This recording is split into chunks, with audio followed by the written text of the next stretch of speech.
Une rencontre aussi surprenante qu'inattendue.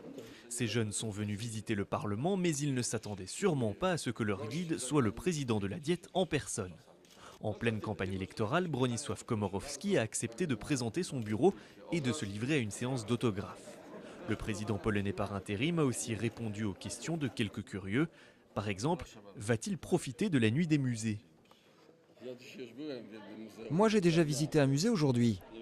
Je ne sais pas. À moins que ma femme ne m'entraîne, par exemple, au musée Chopin.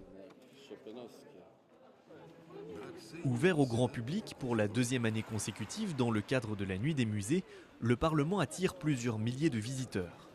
Il faut attendre plus d'une heure pour entrer dans l'enceinte, mais une fois à l'intérieur, libre à vous de flâner dans les couloirs, admirer la salle des colonnes et le plus attrayant, entrer dans l'hémicycle. À la télévision, les gens et cette salle sont petits comme ça, alors que dans la réalité, c'est énorme. Les visiteurs plus avertis ne se privent pas d'une petite photo souvenir.